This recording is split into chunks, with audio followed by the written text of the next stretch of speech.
Welcome to Unmasking the Gods, lifting the veil on religion, power, and myth. The night the year died.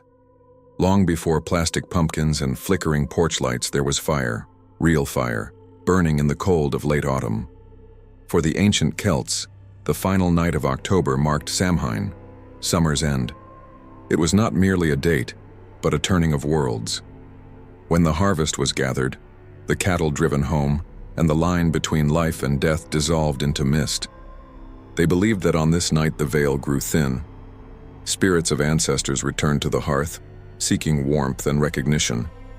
Not all who crossed were kind. Mischievous fae, restless dead, and darker things wandered the hills, drawn by the light of human fires. So families built bonfires on sacred hills, both to honor the dead and to frighten away the malevolent. At the edges of the flame, people wore animal hides and masks, disguising themselves so that wandering spirits might pass them by. What we now call costumes began as acts of protection. To the Celts, Samhain was the death of the year, a liminal dusk before winter's long night.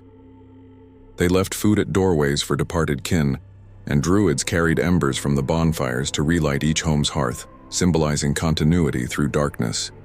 This was not fear of death, but relationship with it, a recognition that life and death were halves of the same turning wheel. When the Romans conquered Celtic lands, they brought their own autumn rites. Feralia, honoring the spirits of ancestors, and Pomona, the festival of the fruit goddess whose emblem was the apple. From this quiet merging came the custom of bobbing for apples, once a divination game asking the goddess who might wed or prosper in the year ahead. By the 1st century CE, these worlds, Celtic, Roman, and early Christian, overlapped. The fire of Samhain refused to die, even as empires rose above its ashes. From saints to spirits, Christian missionaries arriving in the Celtic north saw that Samhain was too deeply woven into the culture to erase. So, as the church often did, it transformed rather than destroyed. Pope Boniface IV first dedicated May 13th as All Martyrs' Day, but in AD 835, Pope Gregory IV moved the feast to November 1st, All Saints' Day, followed by All Souls' Day on November 2nd.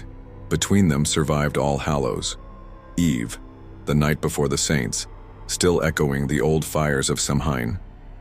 Medieval villagers lit candles for souls in purgatory and rang bells through fog-shrouded towns.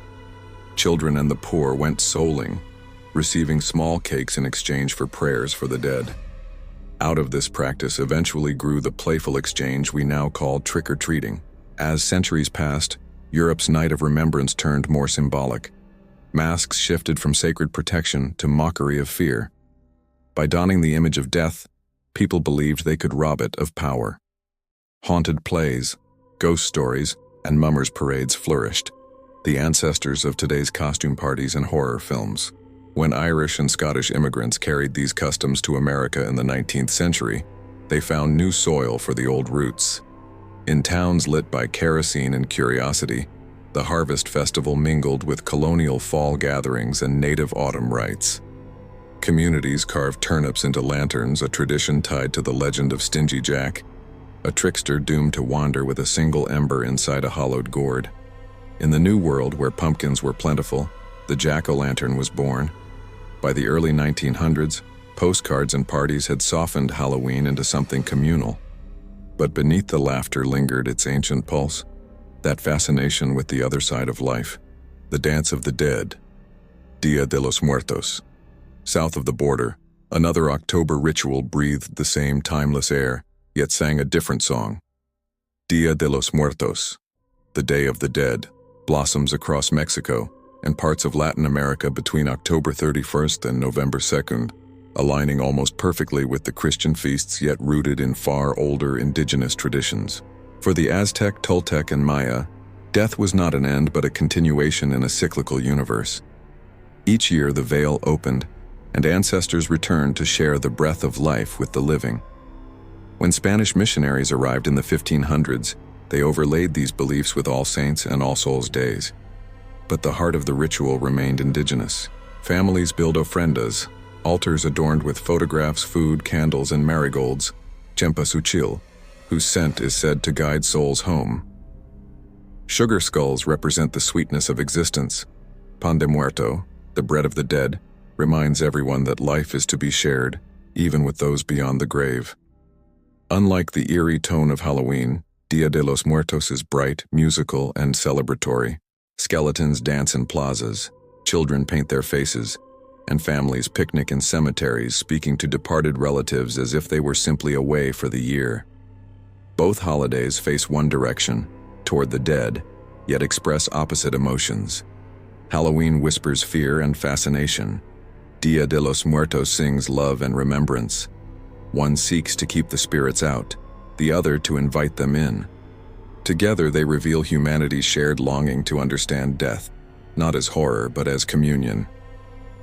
In recent decades, global media has blurred their lines. Decorations from both traditions mingle in shop windows. Calaveras stand beside pumpkins. But at their core, each remains a mirror of the same truth. To remember the dead is to affirm life itself. Masks, memory, and meaning.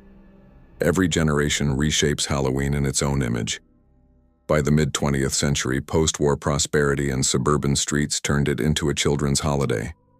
Candy companies, costume makers, and Hollywood transformed ancient ritual into a billion-dollar spectacle. Ghosts became cartoons, witches became icons, and fear became fun. Yet behind the glitter and the sugar lies something ancient still beating, a psychological rhythm older than history. On Halloween night, we externalize our shadows. We step into the dark willingly, knowing the monsters are pretend, because doing so reminds us that our real demons, loss, change, mortality, can be faced and survived. Psychologists call this ritualized fear, the safe rehearsal of danger. Anthropologists see it as a rite of inversion, when normal roles flip and chaos is allowed to reign for one night, so that order may return renewed. Across the world, people light candles for their dead, carve symbols against the night, and wear masks, not to hide, but to reveal. Each mask, each flame, each offering bridges the same unseen space between memory and eternity. In an age of neon lights and digital ghosts, the question remains, why does Halloween still move us? Perhaps because, for one brief evening, we remember that we are part of the great cycle the Celts once honored: birth, decay, renewal. That our ancestors walked beside us, not in horror but in heritage. And that beneath every costume, every painted skull, every glowing jack-o'-lantern, there flickers the oldest story humanity ever told. The living and the dead are not enemies. They are the two halves of a single heartbeat. So when the wind rises this October 31st and the scent of smoke drifts through the night, look beyond the costumes and candy. See the fire that has burned for thousands of years, from the hills of ancient Ireland to the cemeteries of Mexico, a light that refuses to die, because even in darkness, we remember.